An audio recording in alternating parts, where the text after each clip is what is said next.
Hello. Hello there. We are here with Alexandra Antoine, who is exhibiting here at the Lawndale pop-up spot this fall. And Alexandra, do you want to introduce yourself and let us know a little bit about this exhibit?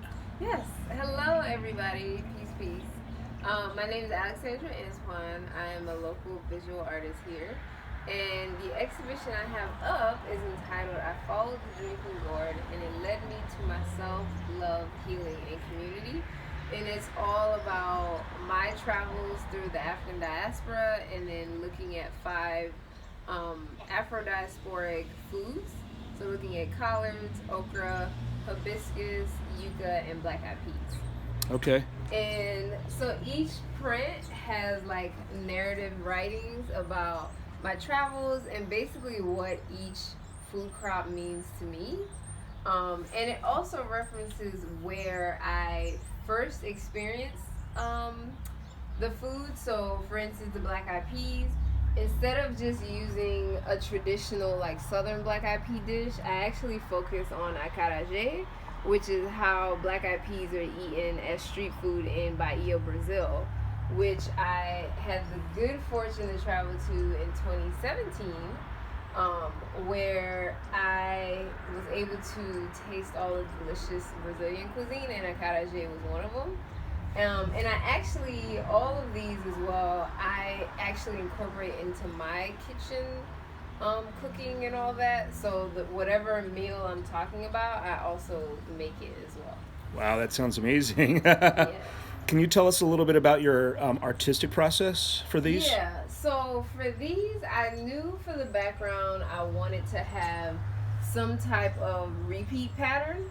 So I basically, for a lot of them, I took the textures. So like for the collard greens, I did rubbings on the actual leaf. And then for the yucca, I rubbed the skin on the actual yucca. And then some of the other ones, I took the shapes of the crop and basically broke it down.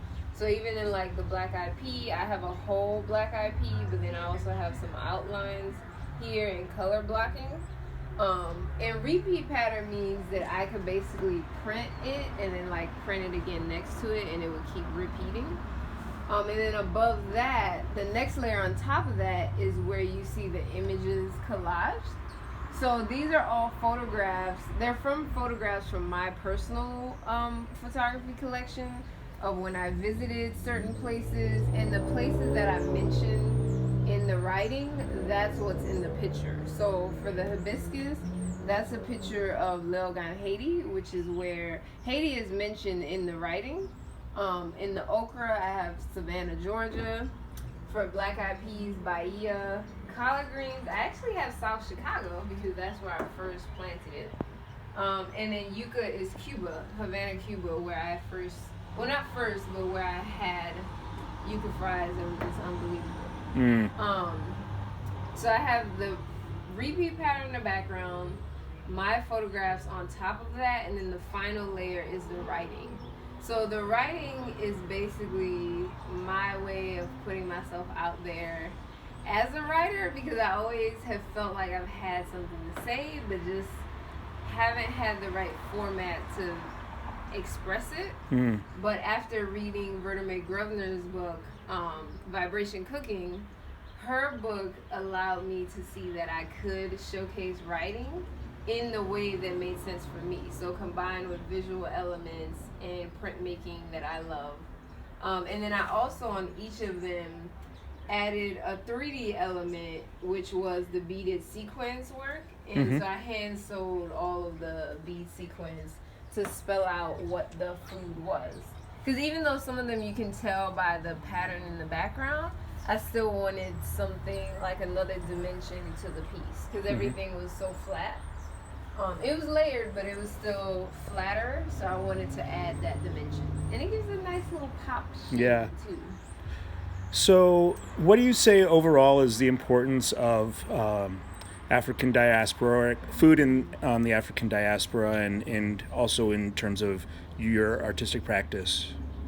Well, I'll say the importance, I think last year, during the global pause, which is what I like to call it, that is where for me it really hit home on how important our food traditions and cultures and remedies are, because we still have them. We just need to remember what they are. So whether that means building up your relationship to the earth, or speaking with your elders, learning recipes, all of that was happening like during 2020.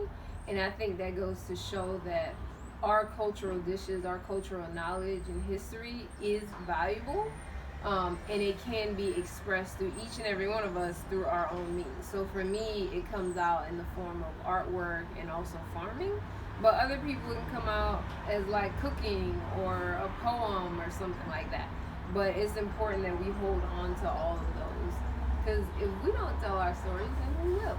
And it doesn't hurt that they can be incredibly delicious too. Exactly. Exactly. Yeah. So. Last question I have is about this print right here. I know we have a Mhm. number of different cards. Can you talk a little bit about these cards and how people might access them? Yeah, so these are some food collage images that I created also during 2020 is when I started creating those. But I decided to turn them into little greeting cards so that way people could share with each other. And I think it's a unique gift to give to somebody, or you could just frame it and hang it up. But those will be available on my website in my online shop, which is www.alexandraantoine.com. All right, we'll put it in the links. Wonderful. Well, thank you so much. Just want to let everybody know that this exhibit is up in November. If you'd like it to come, we'll have some opening hours, but you're also welcome to make an appointment. And then next month, in December 2021, we'll be having a tea ceremony, correct? Yes, we'll be doing some tea, drinking, and like just learning about some really good flavors and honoring ancestors in memory. Beautiful. So Can't wait for that. Well, thank you so much, Alexandra. you're welcome.